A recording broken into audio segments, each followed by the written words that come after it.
वहीं ले लेती निर्णय। आप अपना विचार दीजिए और सर्वसम्मत निर्णय लीजिए। आपके पास सिर्फ और सिर्फ 2 दिन का समय है। भाई ब्रजलाल जी ने अभी इतनी विद्वतापूर्ण बात कही है, ये विचारणीय है कि 2 दिन का समय है। अब देखो एक बात सोचने की है, मैं डाइवर्ट नहीं करना चाहता कि एक जांच होकर के हमारे 3 व्यक्ति जेल में हैं, ये तो है ही। वो एक कहावत है, जयपुर से जयपुर तो रेलवे से ही हो। यदि दूसरी भी जांच उनको दोषी ठहरा देगी तो दोषी नहीं है, इससे छोड़े से रहा। लेकिन जैसा ब्रजलाल जी ने कहा कि 2 दिन बाद यदि वो जांच कमेटी हो जाती है तो आंदोलन तो आप फिर भी कर सकते हो, लेकिन 2 दिन में आपने कुछ नहीं किया तो आप आंदोलन नहीं कर सकते हो, क्योंकि फिर न्यायालय में मामला चला जाएगा। इस बात को ध्यान में रखते हुए पटेल जो हमारे संचालक महोदय कहेंगे वो अपने अपने विचार 2-2 मिनट में सिर्फ विचार रखें, भाषण नहीं दें। यहाँ पर ये बताएं कि जो प्रस्ताव आया है वो स्वीकार है या अस्वीकार है, स्वीकार है या अस्वीकार है। और मैं निवेदन ये करना चाहूंगा, बारी बारी से किसे कहूँ, कौन बोलना चाहता है, कौन अपना विचार रखना चाहता है। मैं एक तरफ से निवेदन करता हूँ। सबसे पहले हमारा हाईकोर्ट टोडाबेल में टोडाबेल तहसील का टोडाबेल के पंच अपने विचार रखें कि अपन को कौन सा फैसला लेना है। स्थानीय समस्त पंचों से मेरा निवेदन टोडाबेल वालों से कि आप जो फैसला कर रहे हैं टोडाबेल तहसील उसके साथ हो जाएगी। फैसला आपको करना है, आपको कोर्ट से या कमेटी को गृह मंत्री से बात करनी है या पूछ करना है या जेल भरनी है, क्या करना है जो आपको करना है। टोडाबेल माड़ी पंचों से मेरा निवेदन है, आप सब इसका डिसीजन दें। नाम देने को बोलते हैं, क्या दिक्कत है? ऐसा कोई नहीं आने वाला सामने। नहीं, आप बाद में बोलना, सभापति करने के बाद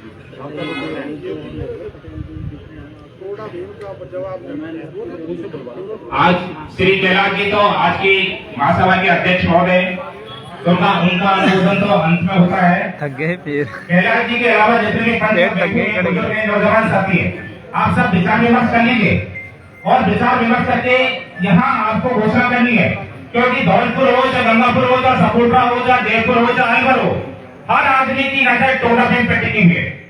और हकीकत भी यही है कि टोडाबेल ने ही हमको देखी कि हमने 4 पंचायत के टोडाबेल को चौधरी को जागरूक करने के लिए की थी।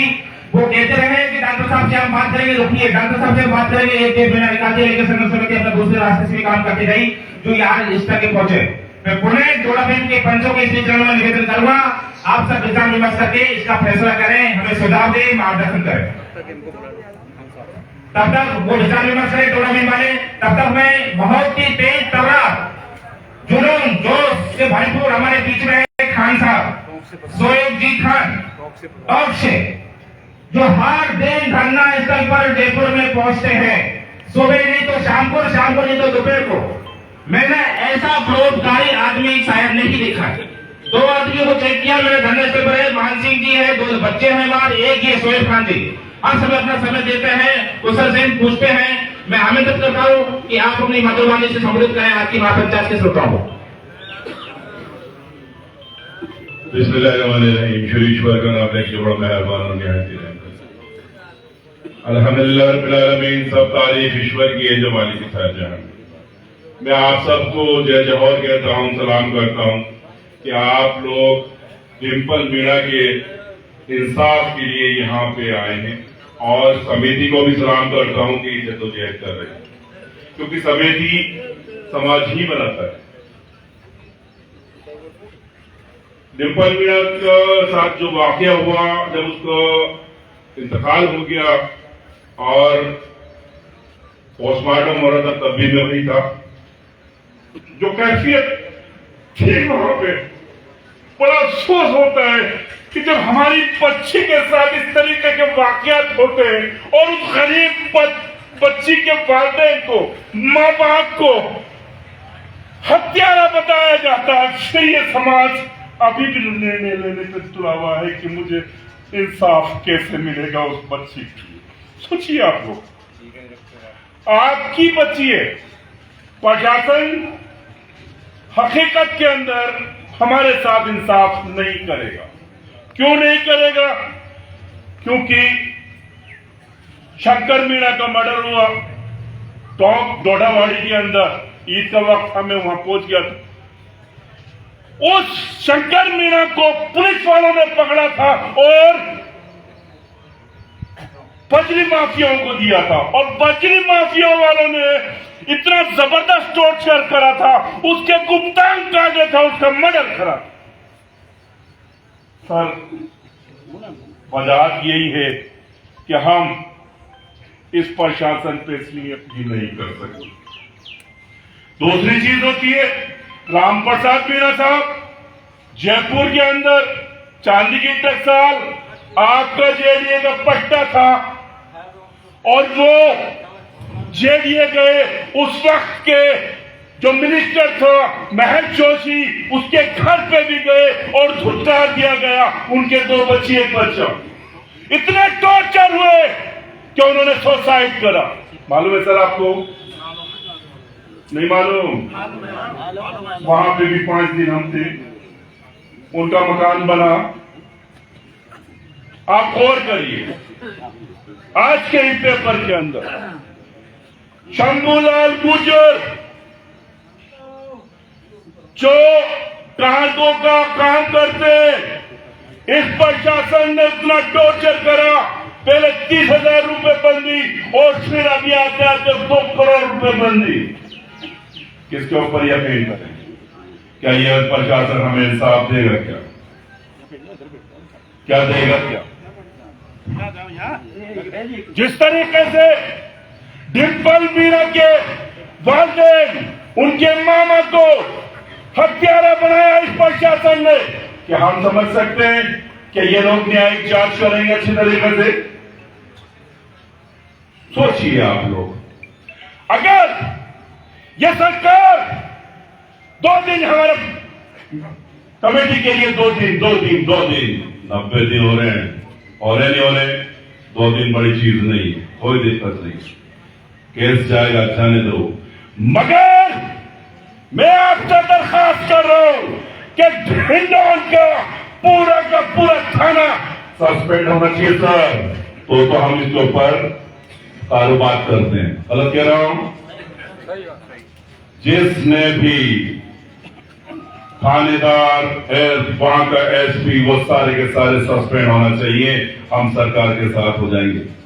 अगर वो सस्पेंड करती है तो हम कार्रवाई के लिए, ये मेरा ख्याल है, ये मेरा ख्याल है, क्योंकि कमेटी ये कह रही है कि वो जांच करने को तैयार है। कौन सी जांच? सीआईडी की जांच। उसमें हमारे आदमी भी रह लेंगे जिनको हम देंगे। गौर कर लो, जब डिम्पल मीणा के वालिदैन शहीद स्मारक के ऊपर बैठे हुए थे, तो एक्स आईपीएस हमारे पास आया था कि इनको सिर्फ गवाही के लिए था, इसको आईआरएस से, सॉरी माफ करिएगा, आईआरएस अपने बीच के थे ना। क्या हुआ?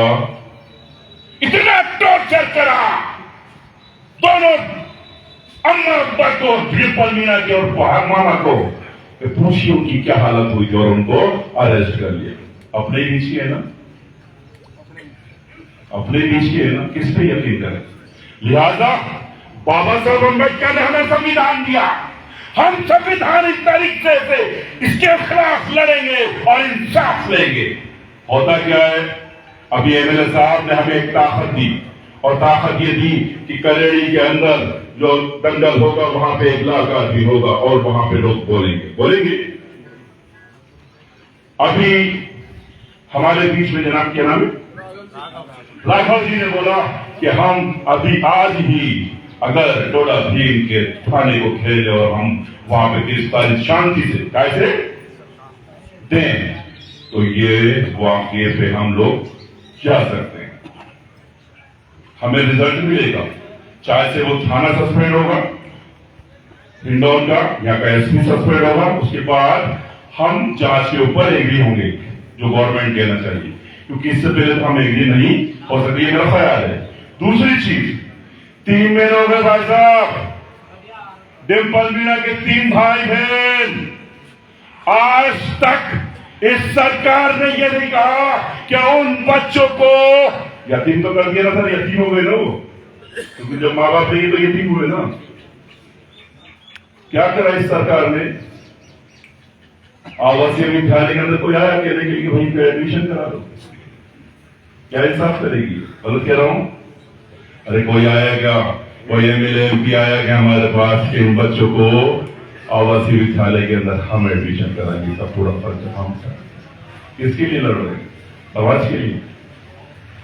क्या हम समाज को इंसाफ दिला सकते हैं? आरक्षण, रिजर्वेशन, इसके अंदर हमें बहुत ताकत है। इतनी ताकत मिले कि हम अपने आप को भूल गए और सेल्फिश हो गए। गलत कह रहा हूं? अरे हम अपने आप को भूले नहीं भूले। हम आईएएस है, आईपीएस है, एमएलए है, एमपी है। क्या मीणा है क्या? सामाजिक है क्या? अपने समाज के लिए लड़ने वाले हैं क्या? अरे साहब गलत कहा क्या? अरे गलत कहा क्या? कौन है हम लोग? छालवा, काटा, पुंडी, सवाई माधोपुर, टोंक, अलवर, तोसा, करौली, जयपुर, इस पे राज करने वाले लोग कौन लोग? मीणा, क्या भीख मांगेंगे क्या? अरे इंसाफ के लिए भीख मांगेंगे क्या? जबकि हमारे पास एमएलए भी है, एमपी भी है, मिनिस्टर भी है। अभी जलालुद्दीन की बात हुई, अभी गोगामेडी की बात हुई कि साहब गोगामेडी का मर्डर हुआ, उसको 2 दिन के अंदर उसको पर्ची दिया जाए, उसके लोग पकड़ लिए गए। क्यों पकड़ लिए गए? क्योंकि उसके समाज के, चाहे वो बीजेपी वाले हो, चाहे वो कांग्रेस वाले हो, वहां पे धरने में थे एमएलए, मिनिस्टर। राजू जाट, उसके भी एमएलए, एमपी साथ थे। हमारे पास सिर्फ एक घनश्याम महल यहाँ के लोग। कितने एमएलए हमारे पास? भाई साहब कितने हैं? 35 एमएलए, मिनिस्टर, एमपी। कहाँ है? कहाँ है? अगर ये इजाजम पे होते ना तो ये सरकार हमें इंसाफ नहीं देती क्या? अजी साहब ने देती क्या? देती ना? तो मैं तो सुझाव की दरखास्त करूंगा। कमेटी बैठी हुई है, कमेटी आपके डिसीजन के ऊपर है। 2 चीज बहुत अच्छी लगी है यहाँ पर। एक तो थाने का संवैधानिक तरीके से गिरफ्तारी देना स्टार्ट करो। दूसरा 10 तारीख कलेड़ी, जहां पर कूच किया ऐलान किया जाएगा, शांति से कूच किया जाएगा जयपुर की तरफ। जितने भी लोग चाहे से ये एमएलए एमपी हमारे पास आए या ना आए, जैसे अभी बार बार कमेटी ये कह रही है कि आप हो तो हम हैं, आप हो तो हम हैं, और जब आप हो तो डिम्पल मीणा को इंसाफ मिलेगा। मिलेगा नहीं मिलेगा? अरे आप हो ना? अरे हो क्या नहीं हो? अरे हो क्या जिंदा हो? तो फिर हमें एमएलए की जरूरत है? अरे किसी की जरूरत है क्या? अरे साहब गलत कह रहा हूं। आप हो तो हमें इंसाफ मिलेगा इंशाअल्लाह। हमें ईश्वर पे यकीन है। किस पे यकीन है? ईश्वर पे। और तुम्हें जब ईश्वर पे यकीन है तो अपने आप के ऊपर भी यकीन रखो। अपने आप के ऊपर में ये एमएलए एमपी हम ही बनाते हैं। कौन बनाता है? हमारे बीच में जो नहीं आएगा उसको फुटबॉल बनाएंगे। जो हमारे बीच में नहीं आएगा, जो समाज के बीच में नहीं आएगा, जो समाज के लिए आवाज नहीं उठाएगा, उसका समाज फुटबॉल बनाएगा। बनाएगा नहीं बनाएगा? अरे बनाओगे नहीं बनाओगे? चाहे से वो मेरे घर का क्यों ना हो। पंचायत है ये, क्या है ये? और इस पंचायत में एमएलए एमपी मिनिस्टर कोई मायने नहीं रखता है। रखता है क्या साहब? रखता है क्या साहब? लिहाजा आप लोग जो डिसीजन लेंगे वही कमेटी करेगी। कमेटी को हम चुनते हैं। कौन चुनता है? और कमेटी को एक दूसरे से किसी से शिकायत भी नहीं होना चाहिए। हम 41 लोग हैं कमेटी में, ठीक है। हो सकता है किसी के पास फोन नहीं पहुंचाओ, भाई तू खुद ही फोन कर लेना यार, क्या हो रहा भाई साहब मैं यहाँ पे हूं। गलत कह रहा हूं क्या? अरे कोई मिनिस्टर नहीं है क्या भाई कि तेरे को फोन किया जाए कि तू कमेटी में भाई साहब हम यहाँ जा रहे हैं? गलत कह रहा हूं? तो तुम क्यों फोन नहीं कर सकते? तुम्हें दर्द नहीं है क्या? अरे दर्द नहीं है क्या? एक एक समाज के लोगों के दिल में ये दर्द होना चाहिए कि उसकी बेटी के साथ गलत हुआ है और उसको इंसाफ दिलाना है। इसलिए कोई घमंड नहीं, किसी तरीके का घमंड नहीं कि उसने मुझे पूछा कि नहीं पूछा। तुम्हें खुद को चल के आना पड़ेगा कि वो तुम्हारी बेटी है। किसकी बेटी है? किसकी बेटी है? किसकी बेटी है? तो किसका फर्ज बना? ए समाज के लोगों, सुन लो, तुम लोग, तुम जगे हुए हो तो ये ध्यान में रखना ना, आने वाली नस्ल भी जिंदा निकलेगी। क्या निकलेंगे? इंसाफ के लिए लड़ने वाली निकलेगी। क्या निकलेंगे? और अगर तुम मुर्दा जिंदा लाशें हो तो आने वाली नस्ल में जिंदा लाश ही रहेगी, इंसाफ के लिए नहीं उठेगी। इंसाफ के लिए ठीक है सर। तो मैं आपसे दरख्वास्त करता हूं कि आप अक्लमंद इंसान हैं, बेहतर लोग हैं, आपको सारे राइट संविधान ने दे रखे हैं। हम संविधान के तहत इस लड़ाई को जीतेंगे और इन ट्रिपल मीडिया को इंसाफ दिलाएंगे। So thank you very much.